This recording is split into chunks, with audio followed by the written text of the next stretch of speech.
terra, se é fértil ou estéril, se nela há matas ou não.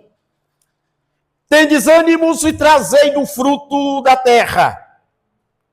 Era aqueles dias, os dias das primícias das uvas. Assim, subiram os espias à terra desde o deserto de Zin até Joabe, a entrada de Ramate. Subiram pelo Neguebe e vieram até Hebron. E estava ali Aimã, Seassai e Talmai, filhos de Anak, Hebron. E foi edificado 7 anos, que foi edificada 7 anos antes de Zoan do Egito. Depois vieram até os vales de Escol, e dali cortaram um ramo de vinde com um cacho de uva, a qual trouxeram 2 homens numa vara, como também romã e figo. Esse lugar se chamou o Vale da Escol, por causa do cacho que ali cortaram os filhos de Israel. Agora vamos para Deuteronômio capítulo 1, versos 26. Porém, vós não quiseste subir, mas fostes rebeldes à ordem do Senhor vosso Deus. Murmurastes nas vossas tendas e dissestes: tem o Senhor contra nós ódio, por isso nos tirou da terra do Egito para nos entregar nas mãos dos amorreus e destruir-nos. Para onde subiremos? Nossos irmãos fizeram com que se derretesse os nossos corações, dizendo: maior e mais alto do que nós é este povo. As cidades são grandes e fortificadas até os céus. Também vimos ali os filhos dos Anequins. E então eu vos disse: não vos espanteis nem vos temais. O Senhor vosso Deus, que vai adiante de vós, ele pelejará por vós, segundo tudo que fez conosco diante dos nossos olhos no Egito, como também no deserto, onde viste que o Senhor, vosso Deus, nele vos levou, como um homem leva os seus filhos, por todo o caminho pelo qual andaste, até chegar a este lugar. Mas nem por isso creste no Senhor vosso Deus, que foi adiante de vós por todos os caminhos para vos procurar o lugar onde deverias acampar, de noite como fogo, para nos mostrar o caminho por onde havíamos de andar, e de dia na nuvem. Glória a Deus. Vamos fazer uma oração. Pai, em nome de Jesus, oramos nesse momento, Senhor. E diante da palavra em que nós lemos, observando, Senhor, os preceitos dessa palavra, e olhando as circunstâncias dos fatos aos nossos derredores, evidente que na nossa capacidade humana veremos que não temos condições de seguir adiante. Mas se olharmos para Ti, Senhor, tenhamos uma visão diferente. Sabemos que nunca o Senhor falhou e não falhará com o Teu povo. Por isso, meu Deus, perdoa as nossas fraquezas, perdoa os nossos momentos difíceis. Sabemos, Pai, que somos limitados, mas Tu és um Deus ilimitado. E diante da Tua presença nós oramos, Pai, e pedimos, Senhor, Que a tua mão nos guie e nos guarde por onde passarmos. Que a tua palavra seja sempre a luz que nos iluminará o caminho por onde andarmos. Seja a vereda onde trilharemos os nossos pés, com a convicção e a certeza, Senhor, de que estamos sendo conduzidos com a mão certa, para o rumo certo, para onde tu quer nos levar. Pai, em nome de Jesus, dai-nos essa certeza aos nossos corações e à tua igreja, eu te peço, em nome de Jesus. Amém. Quero pregar nessa noite sobre o tema: não dê a ênfase aos obstáculos, mas olhe para o Deus que lhe rege. Não dê a ênfase aos obstáculos, mas olhe para o Deus que lhe rege. Queridos, quando Deus trouxe Israel da escravidão do Egito, Deus disse para Israel: vou plantar vocês em uma terra que eu, o Senhor, estou preparando. Terra que manda leite e mel.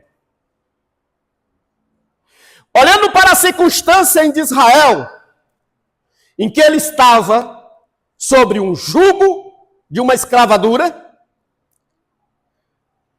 estava sem um lar seu, vivendo na humilhação de Faraó, e de repente chega Deus, através do ministério de Moisés e de Arão, dizendo: o Senhor vai nos levar para uma terra que emana leite e mel. Dentro da circunstância em que Israel estava, uma promessa como essa era louvável. De uma escravatura para uma promessa que vai nos dar uma vida, digamos, de bondade, é evidente que é uma mensagem aceitável. E qualquer um de nós vamos receber uma mensagem dessa muito alegre. Mas eu vou lhe dizer uma coisa: na trajetória rumo a essa promessa, vai ter obstáculo.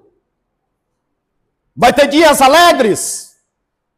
Vai ter dias de festa. Vai ter dias de choro. Vai ter dias de angústia. Vai ter dias de prova.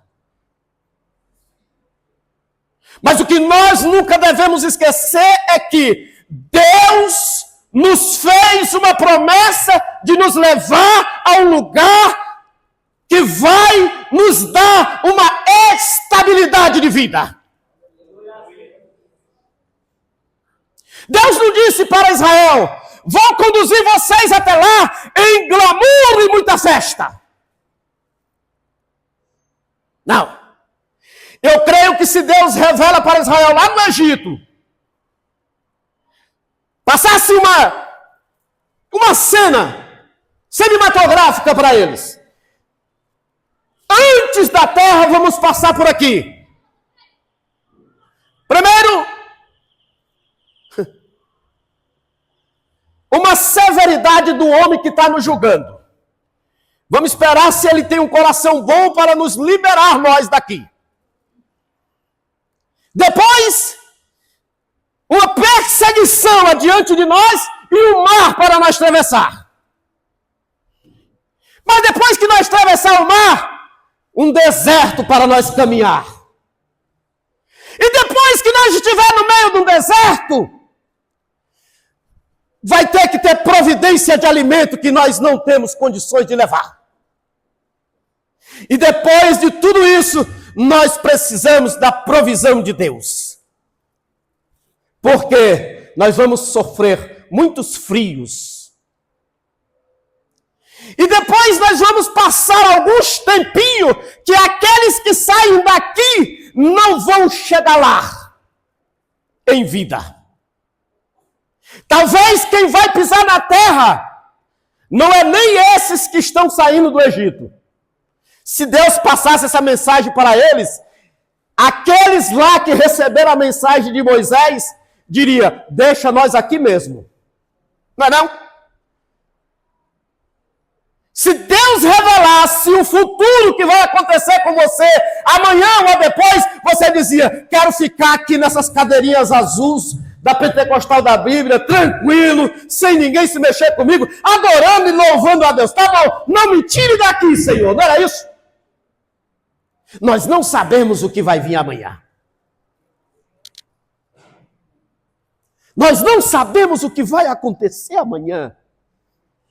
Mas eu quero lhe dizer uma coisa, que o Deus que está prometendo para você, Ele está dizendo, eu estarei convosco. Em qualquer circunstância e por onde tu passar, eu estarei contigo.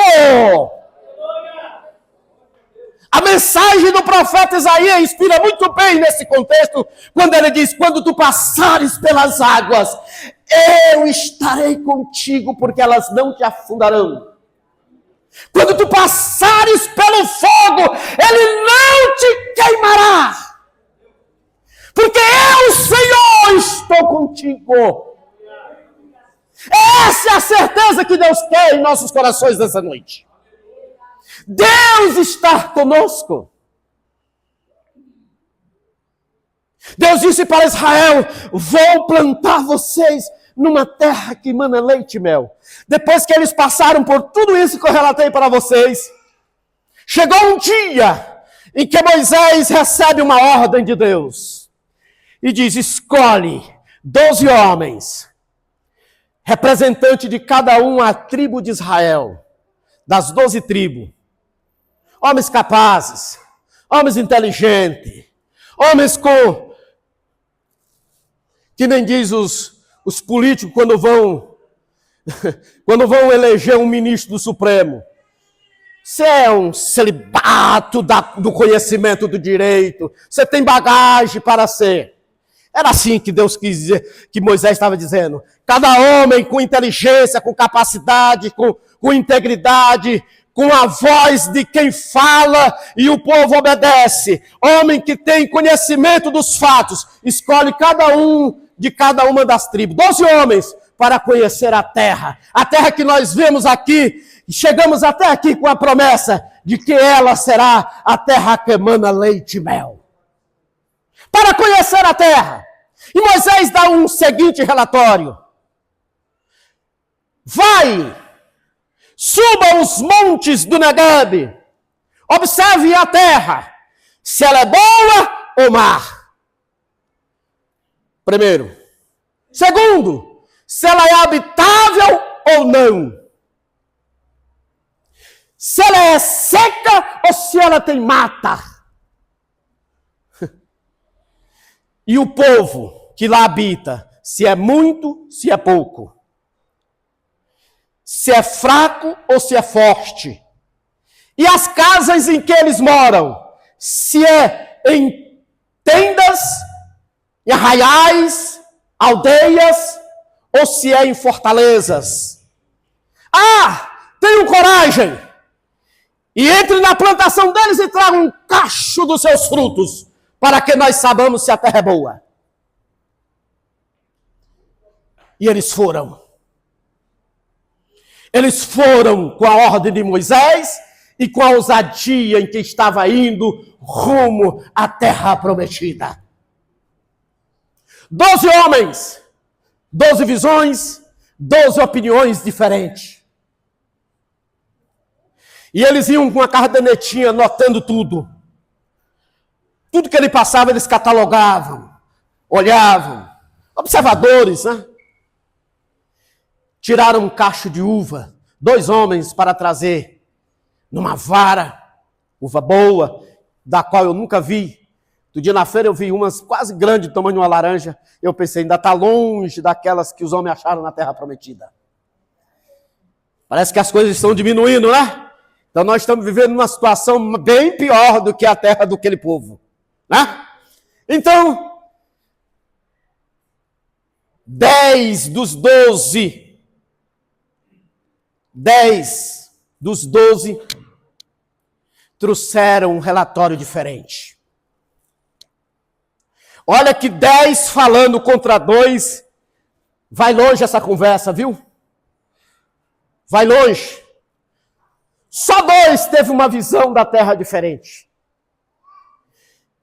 Quando Moisés chama os homens, que eles voltaram, retornaram, e chama aqueles homens, reúne a congregação de Israel para o noticiário mais importante, que é o relatório dos homens, que lá foram ver a terra. O primeiro, a terra existe, mas os homens que nela moram é maior do que nós.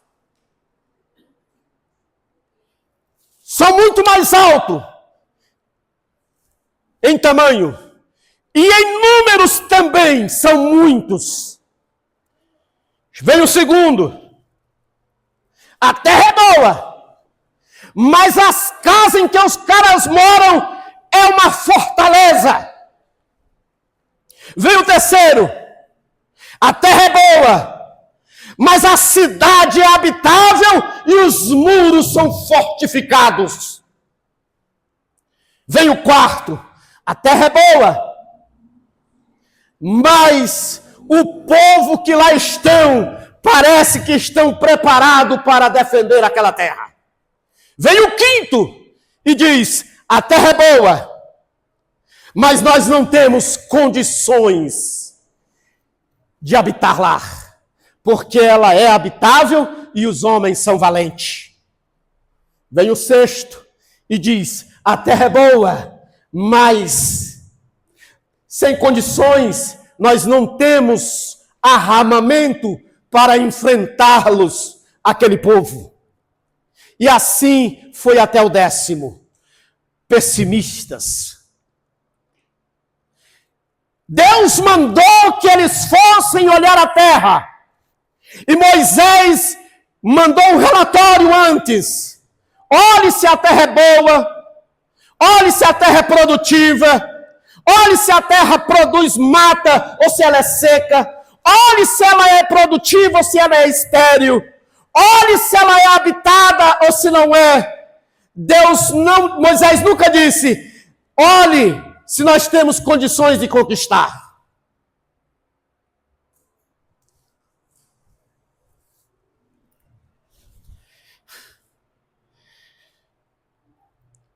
Sobraram 2. E tem um aqui, eu não sei se foi Josué ou se foi Caleb. Mas eu sei que a palavra dele, o texto não diz. O texto não diz. Qual foi ele? O verso 29. Então eu vos disse, não espanteis, nem os temais. O Senhor nosso Deus, que vai adiante de vós, Ele pelejará por vós.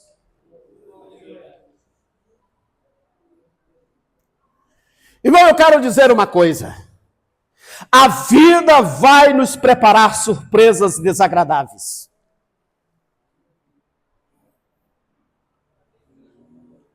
Quando você levantou a sua mão, admitindo aceitar Jesus, você admitiu aceitar Jesus, reconhecendo o sacrifício dele na cruz, reconhecendo que ele tem o poder e a capacidade de perdoar os seus pecados e lavar a sua alma do lamaçal e trazer ao rochedo firme que é Cristo. Ele é o único que tem o poder de levá-lo à glória, à terra prometida. A sua palavra diz, eu sou o caminho, a verdade e a vida. Ninguém, mas ninguém vai a Deus senão por mim. Ele é a porta. Você não pode perder essa visão. A vida vai lhe preparar surpresa. A vida vai lhe preparar tempestade, mas você não é regido pelos aspectos naturais dessa vida. Você é regido pela fortaleza da promessa divina que está escondida em Cristo Jesus. Você está na pessoa dele. É ele quem te promete que vai te levar a um lugar seguro. Bendito seja o nome do Senhor. Ele é quem vai na frente, quebrando barreira, quebrando o arco, derrotando o gigante, derrubando as tempestades. Ele é quem vai na frente. Quando você pensa que vai naufragar, ele surgirá na proa do teu barco, dizendo: eu estou convosco. Aleluia. Esperanças como essa me faz cada dia vencer o pecado. Esperanças como essas às vezes me fazem parar para pensar: eu sou fraco, mas o meu Deus é forte. O Senhor, vosso Deus, vai na frente. Por quê? Porque a mensagem pessimista gerou murmurações nos travesseiros do leito dos israelitas. Veja o versículo 27. Murmuraram nas vossas tendas. Porque tem crente que não tem coragem de falar as dificuldades para a igreja. Mas ele tem coragem de falar na sua casa que a igreja virou as costas para o seu problema. Talvez a igreja nem sabe do seu problema. Quando eles viram o relatório, eles ficaram boquinha calada. Não falaram nada. Mas quando eles deram as costas, foram murmurar nas tendas, na casa, para a esposa, para os filhos e para dizer: a igreja não presta. A igreja mentiu para nós. Foi assim que eles falaram para Moisés.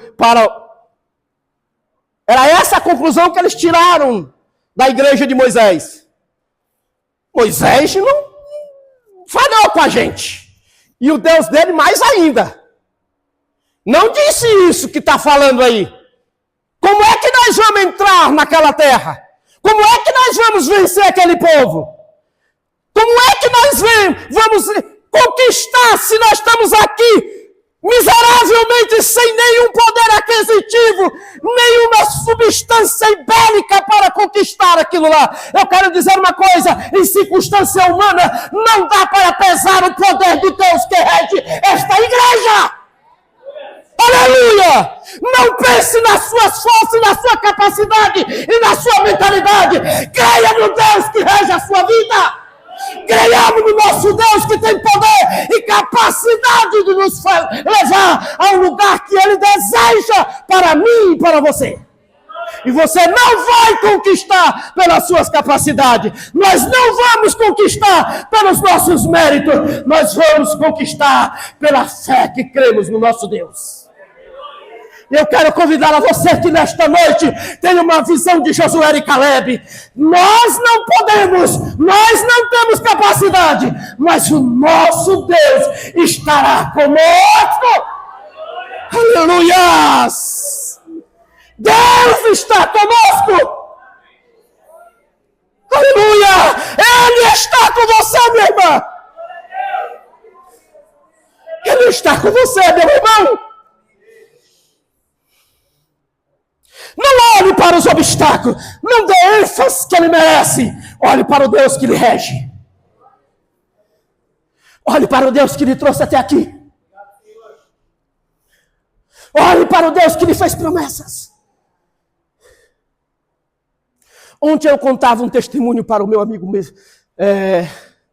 Silas. Eu saí daqui uma quarta-feira, 9 horas da manhã, Viajei 3.600 quilômetros. Mas o meu irmão, minha irmã e minha cunhada, para orar por uma vida que estava sobre um leito de um hospital em Grajaú, no Maranhão, que os médicos disseram: jogamos a toalha, não tem mais jeito. Ele tinha uma diabetes de 600, uma pressão descontrolável e uma hérnia estourou na sua barriga e os médicos tiveram que operar imediato. Quando foram fechar, a pele não resistiu à costura. Imagina, da boca do estômago, que nem diz o nordestino, ao pé da virilha. Para complicar, pegou uma infecção generalizada. E deixaram ele aberto e disseram: só morrer. Colocaram numa sala do hospital que só ele entrava, só ele estava lá, porque ele estava literalmente se decompondo. Quando eu cheguei lá, mas meu irmão, minha irmã e minha cunhada, o médico recebeu na porta do hospital e disse: um de cada vez e não pode demorar mais do que 3 minutos. A contaminação é muito grave e pode se espalhar para o hospital. Entrava por uma porta e saía por fora. Eu entrei meu irmão entrou, minha irmã, minha cunhada, eu entrei por último. Quando eu entrei, eu olhei para ele embrulhado do peito para baixo, a cabecinha de fora, batendo pestana assim. Eu falei: você está bem? E ele... Eu peguei e tive a ousadia de abrir, levantar a ponta do lençol e olhar assim. Eu vi coração, fígado, as cifras dele, as vísceras dele, tudo aberto. O médico disse: não tem condição mais de costurar, ele está podre. E nós oramos por ele. Fizemos uma oração. Eu orei por ele e disse: quando eu estava orando, Deus falou ao meu ouvido: diga a ele que desse mal ele não morrerá. Olhei bem dentro dos olhos dele e disse: Deus está dizendo que desse mal tu não morrerás. Agora eu quero dizer uma coisa para você, meu irmão. Creia nesse Deus. Obedeça a esse Deus, ande nos caminhos desse Deus, que Ele vai te tirar desse leito. Meu irmão, para encurtar a história, 15 dias depois, meu irmão recebeu alta daquele hospital. O que os médicos não costuraram, Deus costurou. Aquilo fechou, que ficou um buraquinho. E os médicos costuraram aquilo ali, e ele foi para casa. 30 dias depois ele voltou para o hospital para dar um relatório dos seus prontuários. O médico pegava ele no hospital e saía caminhando e dizendo: conheça o Deus que faz milagre, porque esse homem é um milagre. Aí eu te pergunto: onde está José Maria? Na igreja? Não. Milagre não cura. Aliás, milagre não salva. Milagre não salva, irmão. Os que mais receberam milagre, escuta isso que eu vou dizer. Os que mais receberam milagre foram os que mais gritavam mais alto: crucifica ele e solte Barrabás. Milagres não salva. Eu vou lhe dizer o que é que salva. A graça de Cristo. Quando ela penetra no seu coração, não há demônio que tire ela do seu coração.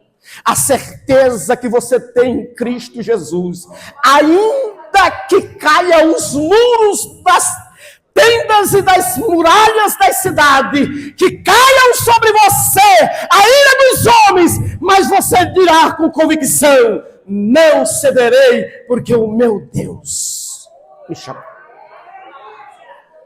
quando o rei Agripe olhou para Pedro e disse, para ele e Silas, numa reunião, quando eles foram recolhidos na cidade de Atenas, e ele disse para eles, se vocês pararem de falar desse Cristo, vou dar um salvo de conduta de cidadão ateniense para vocês andar por todos os lugares e dizendo que vocês são livres pelo governo. Mas para isso é preciso que vocês deixem de falar desse Cristo. E ele disse, não temos como parar de falar, porque o que está dentro de nós arde mais do que a promessa que você está fazendo. Sabe o que é isso? Convicção de salvação. Isso salva o homem. A esperança do reino eterno. Isso salva o homem. Sabe? Isso não foi adquirido por mérito humano. Isso foi adquirido na cruz por Cristo Jesus. Ele nos deu essa promessa. Abrace ela. Na noite de São Bartolomeu, Savonarola estava sendo conduzido à fogueira para acender as arenas dos Jogos da França. E eles disseram, hoje você se tornará uma tocha para iluminar a festa de regalia das noites luxuosas da França. Mas tem uma chance para você. Se você deixar de falar desse Cristo, você sairá daqui livre. E ele disse, acenda as chamas, porque eu estou pronto para morrer por esse Cristo. Aleluia. Sabe o que é isso? Deixa eu lhe dizer o que é isso. Convicção daquele que o chamou. Aleluia.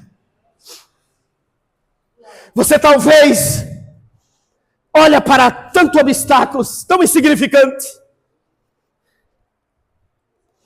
Mas eu quero lhe dizer uma coisa. Antes de você dar ênfase para os obstáculos, olhe para isso. O verso 30. O Senhor vosso Deus vai adiante de vós. Ele pelejará por vós, segundo tudo que fez conosco diante dos vossos olhos no Egito. Eu quero lhe perguntar uma coisa. Faça uma reflexão, uma análise dentro da sua conduta de vida individual aqui. Faça uma análise. Será que você não tem um milagre na sua vida para dar ênfase a esse Deus? Será que Deus nunca fez nada por você? Será que Deus nunca fez nada por mim? Irmão, eu sou encharcado de milagres de Deus. Na minha vida, na minha família, no meu filho, na minha família. Mas nem um milagre, seja de cura, é tão mais importante do que o milagre da salvação.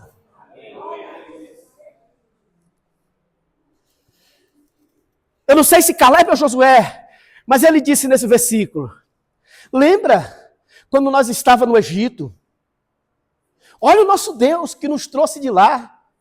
Atravessou o Mar Vermelho conosco. E depois que nós passamos, nós olhamos para trás e nós vemos os nossos adversários sendo submergidos pelas ondas do mar. Morreram todos afogados. Os cavalos, cavaleiros de Faraó. Foi Deus que fez isso. Olhe na noite que nós estávamos no frio do deserto. Ele era a coluna de fogo que estava nos conduzindo. Olha quando nós estávamos no sol escaldante do deserto. Ele era a coluna de nuvem que nos refrescava.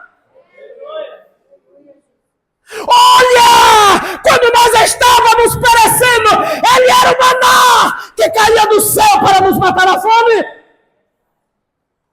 Olha, quando nós estávamos com sede, ele era a rocha que saía água para nós beber.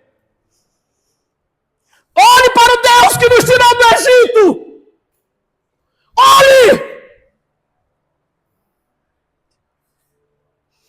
Verso 31. Como também no deserto, onde vieste, que o Senhor, vosso Deus, nele vos levou, Como o homem leva o seu filho por todo o caminho pelo qual andaste, até chegar a este lugar. Como é que você conduz o seu filho?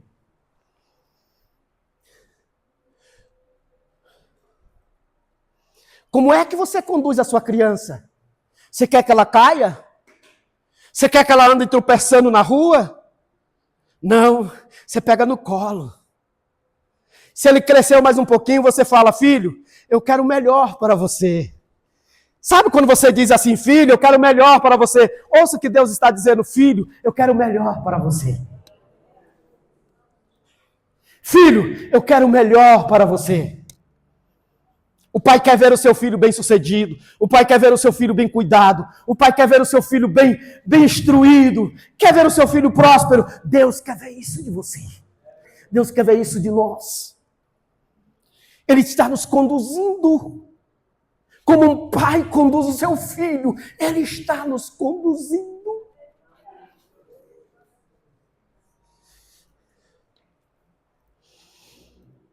E Ele não está conduzindo nós para outro lugar, senão para este lugar. Que lugar? O lugar que Ele quer que nós habite. Aonde você quer habitar? No Eldorado? O Salão do Reino está logo ali. Eles querem ficar por aqui. Vai ter muita casa para eles morar. Mas eu quero o lugar que Deus preparou para nós. Eu ia pregar um tema nesta noite. Vai ficar para uma outra oportunidade, devido à circunstância dos fatos. Eu ia pregar um tema mais forte do que esse um pouquinho, chamado, quando a graça se ausenta, Jerusalém já não é mais o nosso alvo. Mas vai ficar para uma próxima oportunidade. Por quê? Quero dizer uma coisa para você.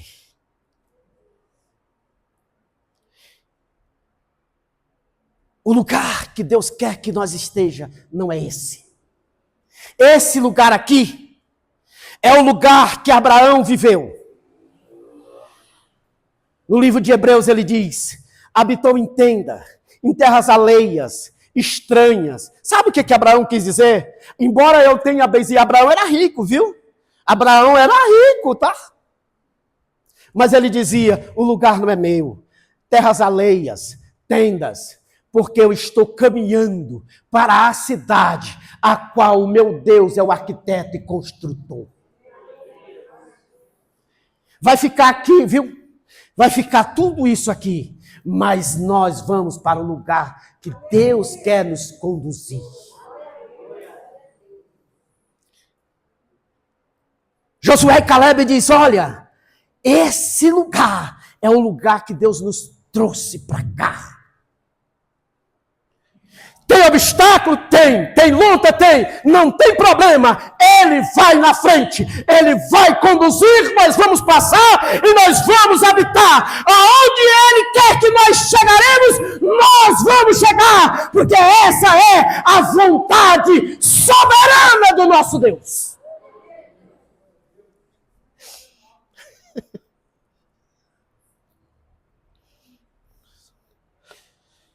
Agora não se preocupe.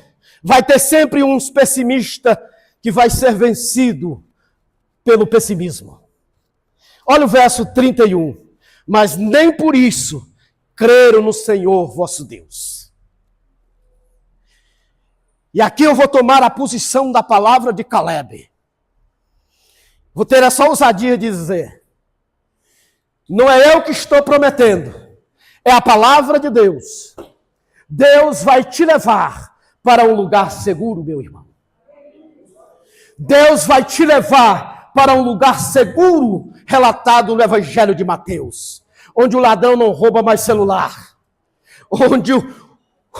onde os hackers das internet invadirão a sua conta, não clonarão o seu cartão, não roubará mais os seus bens. Não te preocupe, Deus lhe conduzirá para um lugar em que essas pragas não chegará lá, porque esse lugar é o lugar desejado que Deus quer a sua igreja. Aleluia. Bem-aventurado é aqueles que ali chegarão. Creia nisso, você chegará lá. Nem por isso eles creram. Nem por isso por quê? Nem por isso por quê? Nem por causa do testemunho, nem por causa da palavra, nem por causa do credo, eles não creram. Eles não creram no Deus que caminhou com eles no deserto. Eles não creram no Deus que trouxe eles do Egito. Eles não creram no Deus que prometeu a eles o lugar que manava leite e mel. Nem por isso eles creram. Pelos que ouviram das pregações, não creram. Haverá uns que não creram. Haverá uns que não crerão. Mas eu quero lhe dizer que você não esteja do lado desses, mas esteja do lado da grande maioria que vencerão a batalha. Vencerão.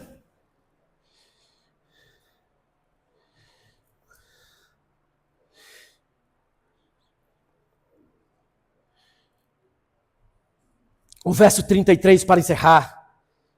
Que foi adiante de vós por todo o caminho, para vos procurar o lugar onde deverias acampar, de noite como fogo, para nos mostrar o caminho por onde haverias de andar, e de dia como nuvem. Eu vou tipolizar aqui. Noite, nessa linguagem, é uma linguagem tipológica. Noite. Como você vê a noite? Aqui é fácil. Nós andamos pelas ruas, tudo iluminada. Mas vá para uma chácara, onde não tem iluminação na rua. Onde a iluminação que existe é só dentro da sua casa. Tenha uma experiência. Apague as luzes e tente caminhar pelas estradas da chácara. Você vai ver que a noite é escura. Você não vai ver serpente, você não vai ver os gafanhotos, você não vai ver os escorpiões, você não vai ver os morcegos, você não vai ver os insetos, você não vê nada. Aliás, nem o caminho por onde você vai andar, você não tem certeza onde vai pisar. Porque a noite é escura. Deixa eu lhe dizer uma coisa. O Deus que nós servimos vai te conduzir pelas escuridão da vida. O Deus que nós servimos, Ele vai nos conduzir pela escuridão da vida. Ainda que as trevas lhe cercarão, você deve olhar para Ele e dizer, Ele está comigo aqui. Você tornará-se presa fácil de leões, mas se ele estiver com você, os leões não lhe atacarão, as serpentes não lhe picarão, os escorpiões não lhe atacarão, porque ele te conduzirá pelas trevas da noite.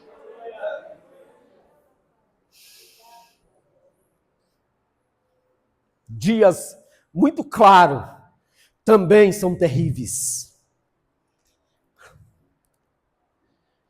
Talvez você vê um dia com 30 graus aqui em São Paulo, mas você está no ar-condicionado de um carro, respirando um arzinho de 17, 16 graus, tranquilo, né? Você vê um camarada se abanando no farol e você diz, aqui dentro está tão fresquinho. Não é verdade?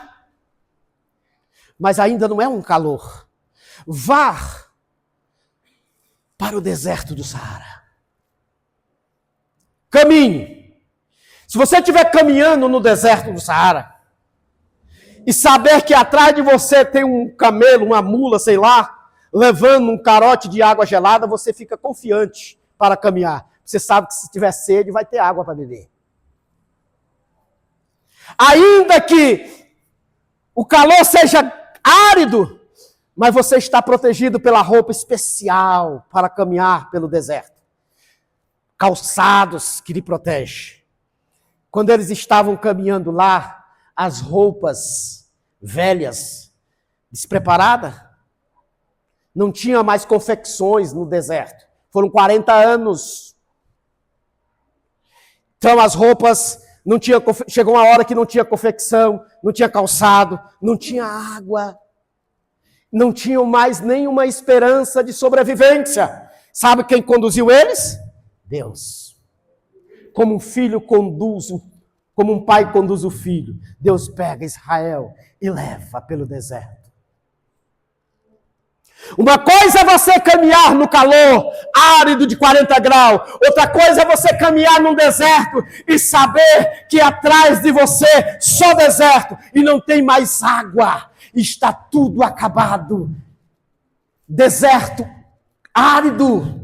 Luz demais é muito ruim. Mas eu quero lhe dizer, quando você se tiver numa situação dessa da vida, Ele é a nuvem que apaciguará a tua caloria.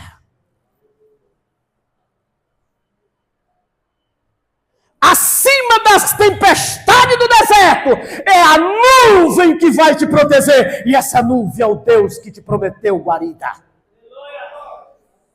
Quero dizer para você nesta noite, não há deserto que vença a proteção do Deus que te chamou. Ele está comigo, Ele está com você, Ele está conosco, Ele está com essa igreja. Creia nisso, você passará pelo deserto e Deus vai te proteger e levar ao lugar que Ele quer que você chegue. Deus abençoe e até uma próxima oportunidade. Meu Deus.